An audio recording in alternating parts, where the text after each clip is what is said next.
Hi there, everyone. It's Mikey here. I'd just like to share with you some experiments that I've been making with a device called the Ototo. It's a modular synthesizer based framework used for inventing collaborative devices for creating interactive installations.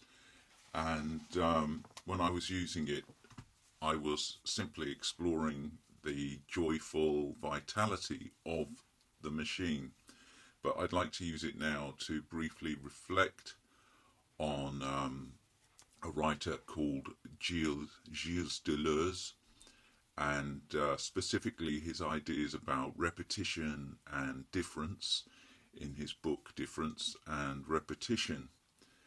And essentially, what he was trying to do was explore or speculate what might happen if we were to reimagine the image we have of thought.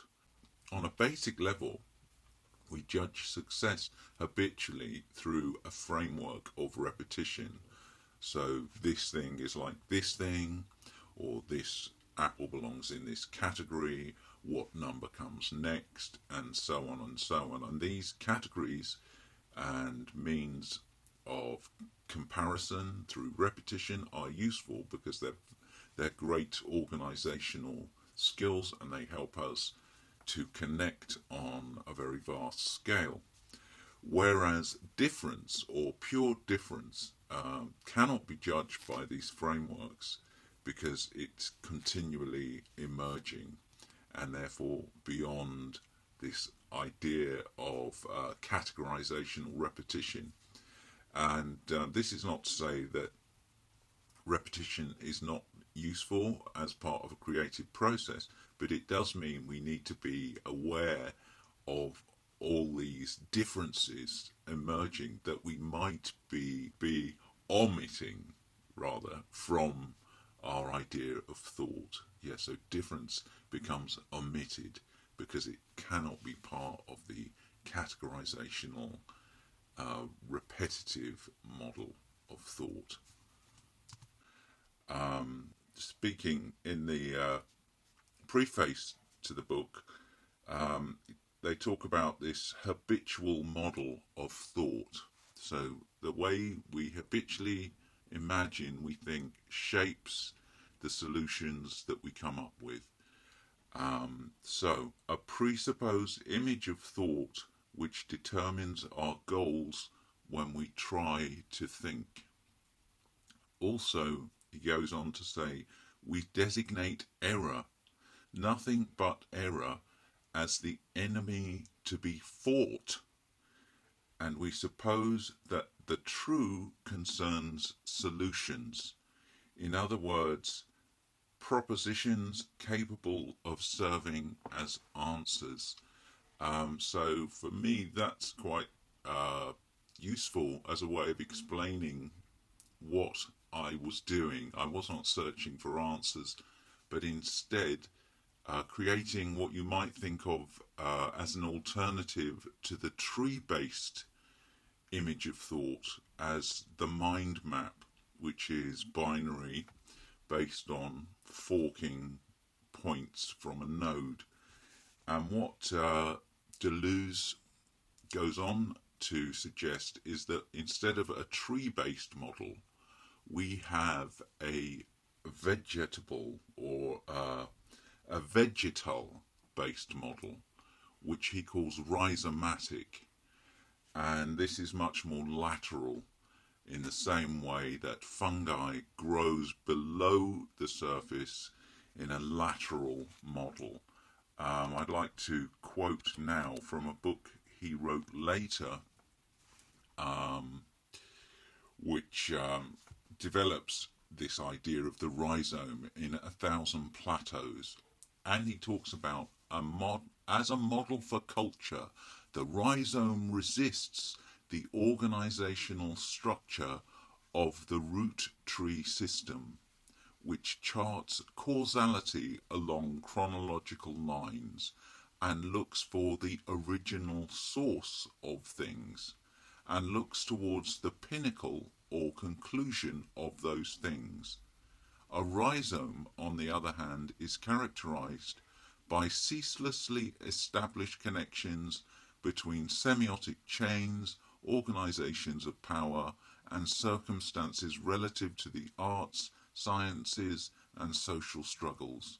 Rather than narrativize history and culture, the rhizome presents history and culture as a map or wide array of attractions and influences with no specific origin or genesis. For a rhizome has no beginning or end, it is always in the middle, between things, interbeing, intermezzo. The planar or sideways movement of the rhizome resists chronology and organization, instead favoring a nomadic system of growth and propagation.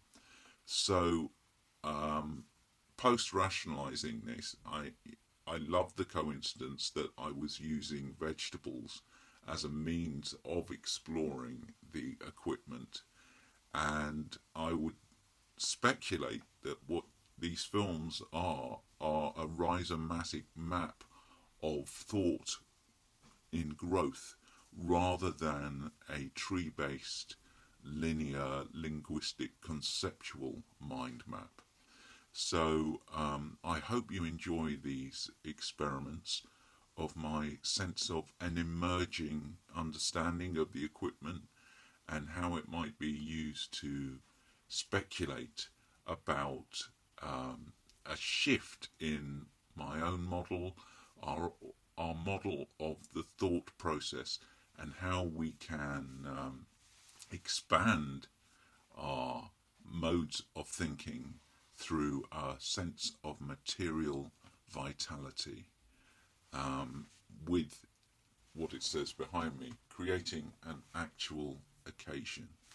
So, more of this soon, but for now, enjoy these emerging explorations of the Ototo modular synthesizer interaction device.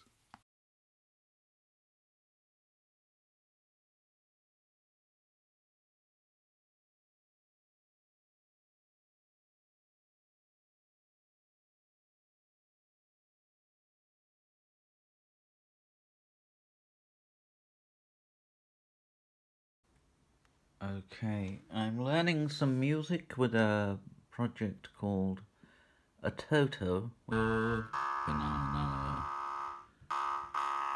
banana, carrot. That's our root note.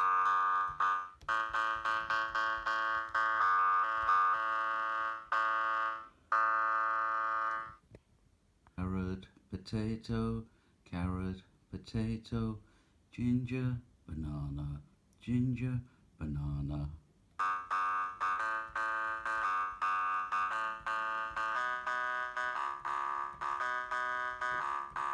Carrot, potato, carrot, potato, ginger, banana, ginger, banana,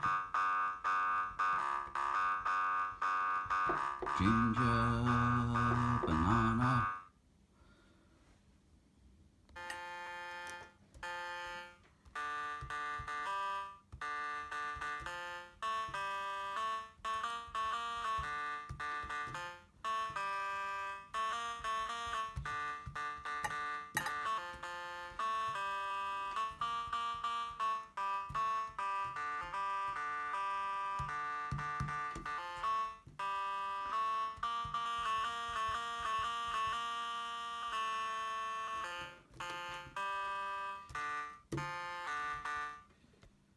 We're gonna see what kind of music we can make from a banana or a glass of water, a grater, and a carrot, and a potato, and some ginger.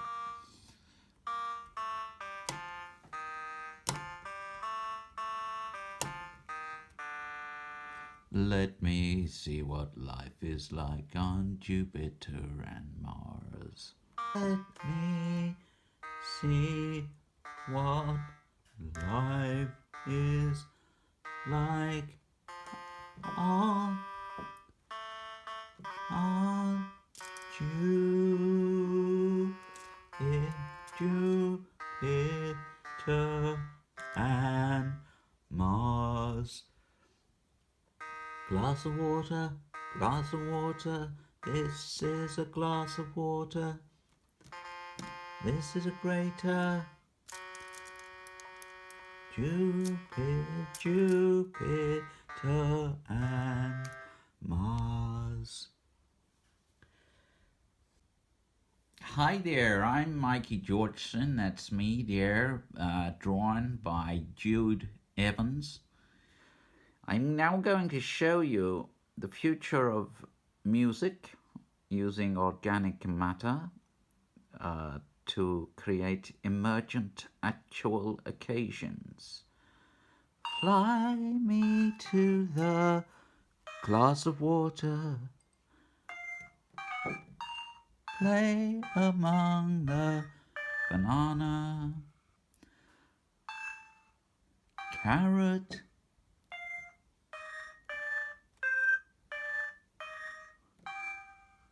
Jupiter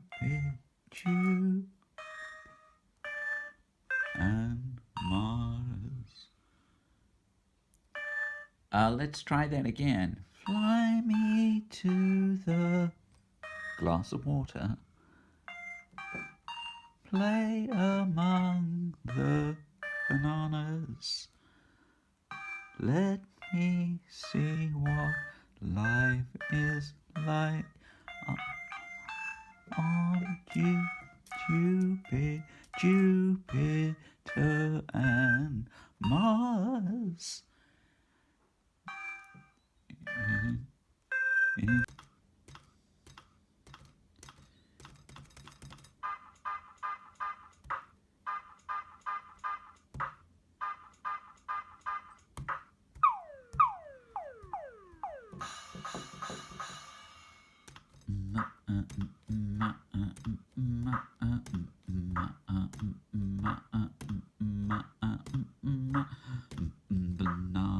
Banana.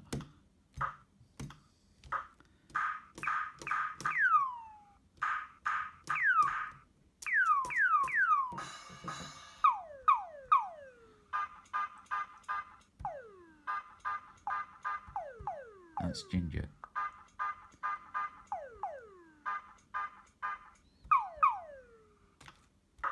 I'm on the Otto synthesizer. It's the future.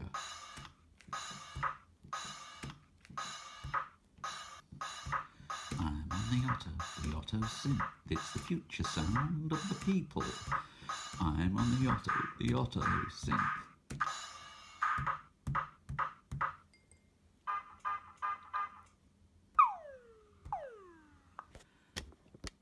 I've been Mikey Georgeson.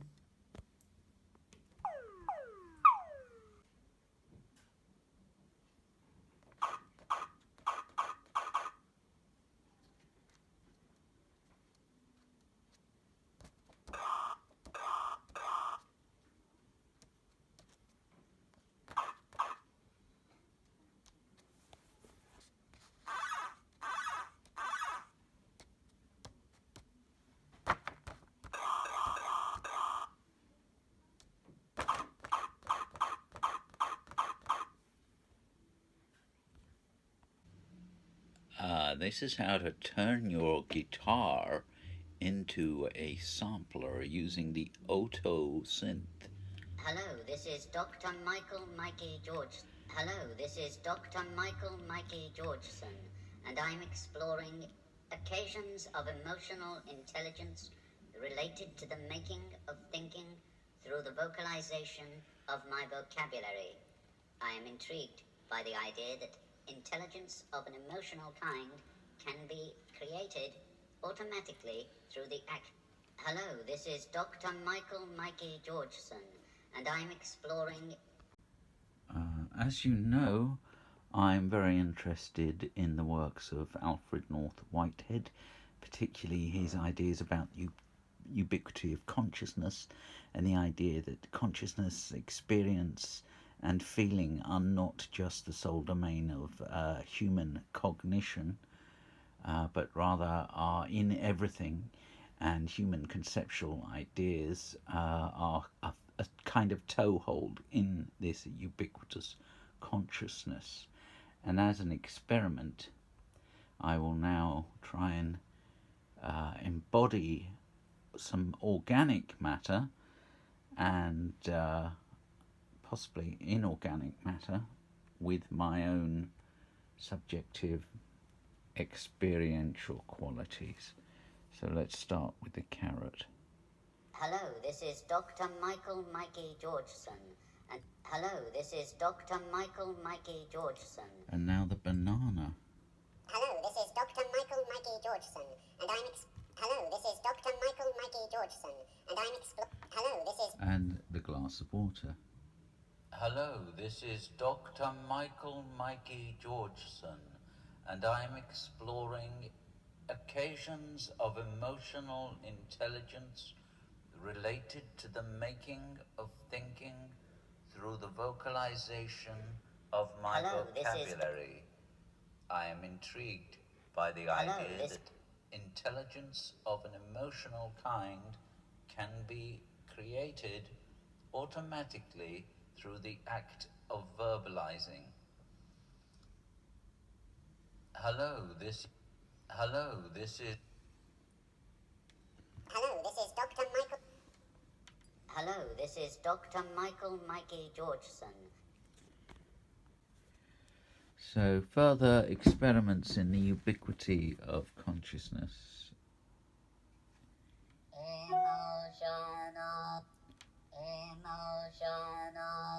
intelligence. Emotional